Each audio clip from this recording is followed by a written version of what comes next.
바울 사도는 오늘 믿음으로 의인은 살리라 이 말씀을 구약성경 하박국서를 인용을 하였습니다.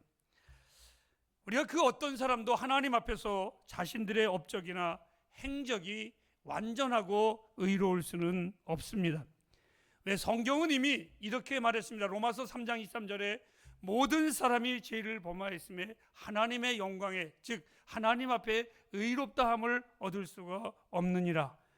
그리고 로마서 6장 23절에는 그 의인이 될 수 없는 결과가 모든 것이 심판에 이를 것이라고 단정을 지었습니다.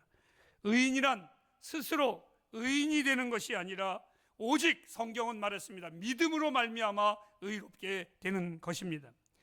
우리는 꽃을 보면서 사람들이 저 꽃을 보면서 꽃이 살아있어, 그래서 꽃 때문에 저 나무가 살았어 라고 말하는 사람은 아무도 없습니다. 사실 그 꽃이 살아있는 것은 보이지 않는 뿌리가 살아있기 때문에 그것이 드러나는 것처럼 사람들은 자기의 겉에 보는 외면의 모습이 그 사람을 다 평가할 수는 없습니다. 사람의 진정한 모습은 내면에서부터 올라오는 것입니다. 그 사람의 겉의 모습은 지금은 아주 그럴듯한 것 같지만 사실상 어느 날 보면 아닐 때에 그 사람은 내면의 세계가 그랬던 겁니다. 즉 예를 들면 가룟 유다가 예수님을 3년 동안 쫓아다녔고, 많은 목회자들이 하는 말이 가룟 유다가 예수님의 제자들의 재정장부를 돌볼 정도로 신실했다라고 말을 하는 사람들도 있습니다. 그런데 여러분, 그 가룟 유다가 예수님을 3년 동안 쫓아다닐 때에 많은 사람들이 예수의 제자라고 말을 했지만 예수님은 그를 그렇게 평가하지 않았습니다. 저는 처음부터 마귀라, 이렇게 평가를 하셨습니다. 겉 외면의 모습을 가지고 그 사람을 우리가 다 평가할 수는 없습니다. 그래서 주님은 우리를 향하여 이렇게 말했습니다. 포도나무의 가지를 이야기하면서 가지가 열매를 맺는 것이 그의 사명이지만 열매를 맺을 수는 없습니다. 그가 열매를 맺는 방법은 오직 하나, 가지 자신이 스스로 열매를 맺는 것이 아니라 나무에 붙어 있을 때야만이 그 수액으로 인하여 열매를 맺게 되어 있는 겁니다. 그래서 포도나무 가지라고 말을 하는 겁니다. 여러분, 오늘 우리들이 의롭게 되는 방법은 오직 한 가지 방법뿐이 없습니다. 우리는 본질상 돌감람나무였었지만 참감람나무에 접붙임 바 되어서 참감람나무가 된 것처럼 예수 그리스도의 십자가의 죽으심으로 인하여 그 보혈을 믿음으로 말미암아 그 보혈의 은혜로 우리가 의롭게 되었다라고 성경은 단정짓고 분명하게 가르쳐주고 있습니다. 그래서 오늘 성경은 이렇게 말합니다. 오직 의인은 믿음으로 말미암아 살리라. 그리스도인은 누구냐라고 말하면 믿음으로 사는 자들입니다. 그렇지 않다면 우리 역시 율법의 그 앞에서 불의한 자로 당연히 심판을 받아야 되고 그 결과는 멸망받고 사망에 이르는 것입니다. 우리가 하나님 나라의 신선한 호흡을 합니다. 우리가 하나님 나라의 신선한 찬양을 합니다. 우리가 하나님 나라의 신선한 기도도 합니다. 이 모든 것은 나의 의로 된 것이 아니라 믿음을 통해서만이 가능한 것입니다.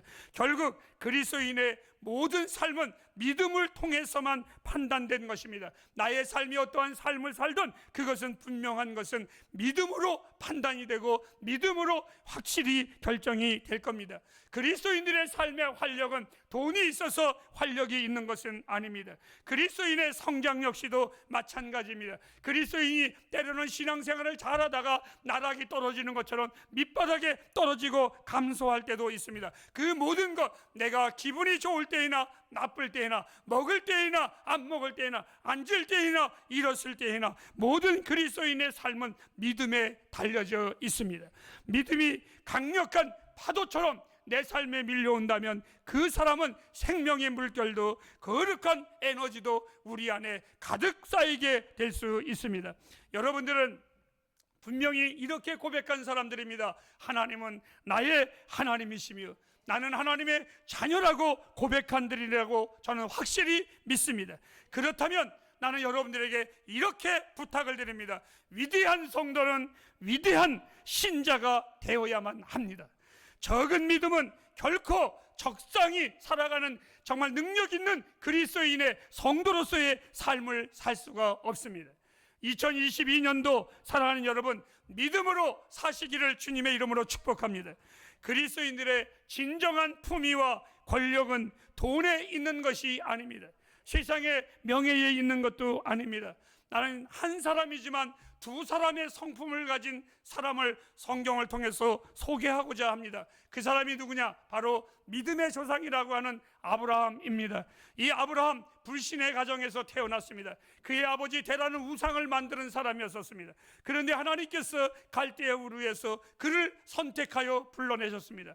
그리고 너는 너의 본토와 친족과 모든 것을 떠나서 내가 지시한 곳으로 가라고 그랬습니다. 그 지시한 곳은 분명히 예수 그리스도이십니다. 그는 떠났습니다. 아무것도 없이 주의 말씀대로 떠났습니다. 그런데 성경에 보면 그가 자기의 고향을 떠날 때에 외로워하거나 두려워하거나 불안해하지 않았습니다. 오히려 아브라함을 볼 때 강한 성벽이 그를 둘러싸고 있는 것처럼 그는 언제나 평온했습니다. 그런 그가 장막 안에 거하면서도 그는 좋은 집을 사는 사람보다도 더 거룩함이 있었고 더 품위가 있었고 더 하나님의 사람으로서의 매력을 가지고 있었습니다. 그 이유는 딱 하나입니다. 그가 집을 떠나올 때에 금을 가지고 왔기 때문에 그런 것이 아니라, 식량을 가지고 왔기 때문에 그런 것이 아니라, 이는 텐트 안에 있으면서도 아브라함은 오직 언제나 하나님과 동행했습니다. 그는 하나님을 믿었습니다. 그래서 하나님은 아브라함의 인생을 당신을 믿는 그 믿음을 그로 의로 여겼다고 칭송해 주셨습니다. 하지만 두 번째의 아브라함의 또 다른 아브라함이 있었습니다. 언제나 그가 그렇게 승승장구한 것만은 아닙니다. 바람에 밀이 날아가듯이 그의 믿음의 삶이 그러한 적이 있었습니다. 날개를 다친 독수리가 그 품위를 잃어버리고 땅에 곤두박질 치듯이 그러할 때가 있었습니다. 언제였습니까? 그의 마음속에 불신의 화살이 가슴을 꿰뚫을 때였었습니다. 조금 삶이 어렵다고 가지 말아야 할 이방 땅 블레셋 땅으로 그가 들어갔습니다. 그리고 그 블레셋에 간 것만 해도 안타까운데 이 믿음의 조상, 믿음의 대장부라고 할 수 있는 이 사람이 뭐라고 말했습니까? 자기의 생명을 보존하기 위하여 자기의 아내를 누이라고 속이는, 참으로 남편으로서는 정말 아도메치유, 더럽고 치사하고 안 익었고 매식고운 그러한 비열한 삶의 수준으로 이가 떨어져 버리고 말았습니다. 그에게 지금은 무엇을 볼 수 있겠습니까? 그에게 거룩함을 볼 수 있습니까? 아닙니다. 아니, 그가 장막에 있을 때는 하나님과 있음으로 말미암아 평온했고 능력이 있었고 멋있게 보였는데, 오히려 거짓말을 시켰지만 하나님의 영이 그 블레셋 왕을 책망을 하고 손도 대지 말라고 엄하면서 그를 돌려보낼 때에는 이 세상의 금은보화를 싸칠모지고 그가 오고 있었지만 그의 발걸음은 거룩함이라는 사실은 없었습니다. 재산이 있는데도 거룩함이 없었습니다. 부유함이 없었습니다. 우리도 마찬가지입니다. 하나님을 향한 우리의 믿음에 따라서 여러분의 삶이 고귀해질 수도 있고 비참해질 수도 있다는 걸 잊지 마시기를 바랍니다. 하나님과 더불어 자신 있게 걷고 영원한 팔에 의지한다면 아마 분명히 여러분들은 하나님의 왕의 자녀로서 품위 있게 살게 될 것입니다. 그리고 하나님 앞에서 행복하고 거룩하고 영광스러운 복된 삶이 될 거라고 저는 확신하고 있습니다. 반대는 생각하고 싶지 않지만 한마디는 하겠습니다. 만일 여러분 우리 안에 하나님을 믿는 믿음이 없다면 말은 그리스도인인데, 우리의 모습은 그리스도인인데 그리스도인으로서 아브라함과 같이 추하게 살아버리고 말 것입니다. 또 한 사람을 소개할까요? 아브라함의 조카 롯입니다. 이 롯이 어느 날 삼촌과 함께 땅을 선택하게 되었습니다. 아브라함이 말을 합니다. 이렇게요, 롯아, 내 조카야, 내가 동하면 나는 서하고 내가 좌하면 나는 우할 거니까 내가 먼저 선택하거라. 그때에 이 조카 롯은 자기 눈에 보이는 아름다운 땅 소돔과 고모라를 선택했습니다. 참으로 풍요로웠고 그가 볼 때에 참으로 기름졌고 모든 것이 아름다웠고 놀기 좋았고 많은 사람들이 살아있는 것처럼 흥청망청하고 생기가 있는 것 같았습니다. 그래서 그는 명예와 부를 선택했습니다. 그리고 아브라함은 아무것도 없는 광야를 선택하고 그 길을 가서, 롯은 성경에 말하면 집을 짓고 살았지만 아브라함은 언제 하나님이 또 가라 할지 몰라 텐트를 짓고 사는 불안한 삶을 그는 선택을 했습니다. 그런데 성경은 단호하게 두 사람의 모습을 읽습니다. 롯은 소돔과 고모라를 향해 있었고 아브라함은 언제나 하나님을 향해 있었다라고 성경은 기록해 놓았습니다. 그 결과는 뭡니까? 롯이 어느 날 이방 나라의 왕들이 연합군이 들어와 롯의 모든 재산과 종들과 모든 것을 다 탈취해 가버리고 말았습니다. 심지어는 자기 자신까지도 식민지로 비참한 포로로 잡혀가버리고 말았습니다. 그 소리를 들었던 아브라함이 달려가 하나님께 기도하며 달려가 그 모든 것을 도로 찾아왔습니다. 여러분, 믿음이란 물질을 바라보는 것이 아니라, 환경을 바라보는 것이 아니라 하나님을 믿는 것입니다. 하나님을 의지하는 것입니다. 햇불 가족 여러분, 우리가 하나님을 믿는 것은 반드시 필요한 것입니다. 진리의 힘을 믿으십시오. 성령의 권능을 믿으십시오. 하나님을 믿는 믿음으로 이 신년을 살아간다면 여러분의 모든 존재와 삶은 세초부터 세말까지 하나님 앞에서 고귀해질 것을 저는 믿습니다. 베드로가 믿음으로 바라보았을 때는 무리를 걸어갔지만 그가 의심의 눈초리를 바라봤을 때는 그만 가라앉아버리고 말았습니다. 그러므로 이 아브라함처럼 여러분 하나님을 믿으십시오. 때로는 바울과 같이 우리의 삶의 믿음의 경주를 끝까지 달려가시기를 바랍니다. 만일 우리가 주를 믿는다고 하면서 믿음의 삶을 살지 않는다면 무리에 뜬 거품과 같이 우리는 순식간에 멸망해버리고 말 것입니다. 저는 염려하는 것이 이런 것입니다. 우리의 날들을 그럭저럭 살아가는 것을 굉장히 두려워합니다. 때로는 믿음의 생활이 기분이나 감정이나 값싼 믿음으로 근근히 살아가는 삶을 포기하시기를 바랍니다. 믿음의 경주를 우리는 달려가야만 합니다. 뛰어가도 되고 안 뛰어가도 되고 힘들면 쉬었다 가고 그러한 개념이 아니라 하나님을 믿는 우리의 믿음은 그런 것이 아닙니다. 그러한 모든 것은 삶 가운데 굉장히 위험한 신앙생활입니다. 믿음이란 다이나믹한 삶입니다. 믿음이란 시시한 것이 아닙니다. 이것이 하나님이 주신 것입니다. 고귀한 것입니다. 전능한 것입니다. 모든 시련과 어려움, 고난, 수고, 그 모든 능력을 이길 수 있는 힘이 뭡니까? 믿음으로만 가능한 것입니다. 모든 어려움을 극복해 나갈 수 있는 것, 믿음으로만 우리가 이겨나갈 수가 있습니다. 저는 무익한 존재로 이 땅에서 살아가는 것을 원하지 않습니다. 우리의 믿음이 우리의 진실함을 입증할 겁니다. 나의 모습을 우리의 믿음이 분명히 나타낼 겁니다. 그래서 우리 햇불 가족들에게 정말 내가 부탁하고 싶은 것은 믿음 없는 자와 같이 살지 말고 믿음 있는 자와 같이 사시기를 바랍니다. 모든 고난과 어려움을 이길 수 있는 것 믿음으로만 가능한 것입니다. 하나님을 향한 믿음은 하나님의 마음을 움직입니다.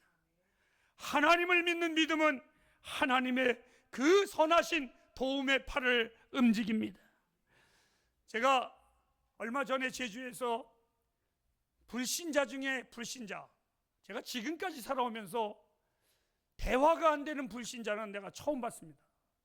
그래서 이 인간한테는 예수를 믿으라고 하지 말고 내가 믿는 예수가 어떤 사람인가를 내가 가르쳐 줘야 되겠다. 그래가지고 대화를 하다가 제가 예수님, 하나님에 대해서 강력하게 제가 얘기했습니다. 제가 또 강력할 땐 또 앞뒤 안 가리고 열심히 잘합니다. 근데 이 인간이 다 듣더니 목사님 참 대단하십니다. 이러면 괜찮은데 그 마지막 결론의 표현까지도 참 더럽더만요.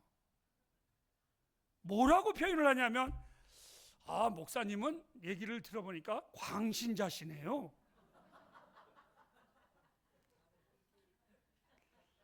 그래서 제가 그 소리를 듣고 이렇게 말을 했습니다. 당신이 나를 볼 때 광신자처럼 보이십니까? 문제는 하나님이 나를 보실 때에 당신이 보는 것처럼 내가 하나님의 광팬으로 보실까?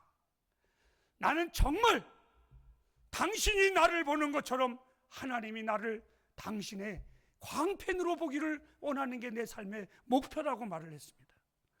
저의 마지막까지 우리 횃불을 향한 간구는 여러분들이 세월이 갈수록 더욱더 하나님만 의존하는 굳은 믿음의 사람들이 되기를 간절히 바랍니다.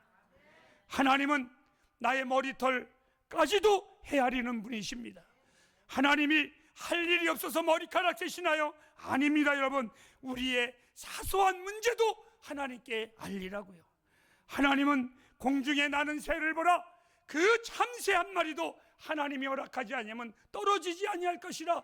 하나님이 여러분 심심해서 그러신가요? 아닙니다. 우리의 작은 문제까지도 하나님께 맡기라는 것입니다. 그러면 여러분은 실망당하지 않습니다.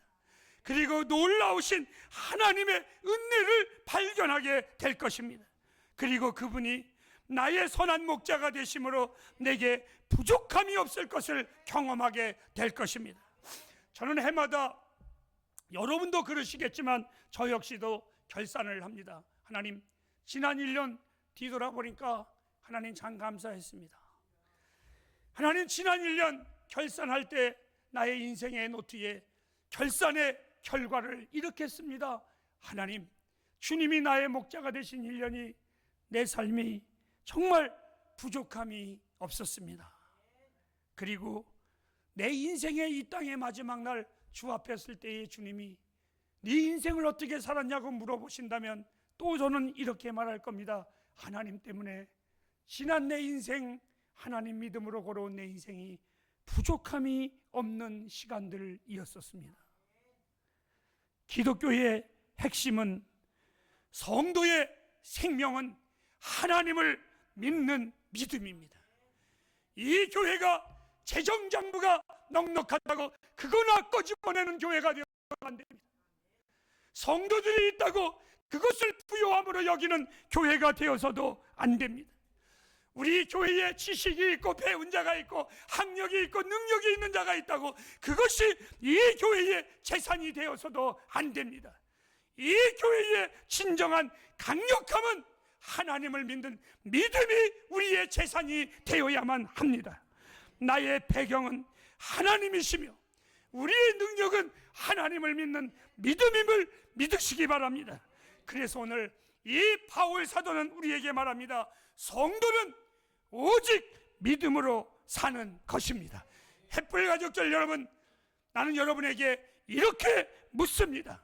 햇불이요, 이 한 해 어떻게 사시겠습니까? 기도하겠습니다.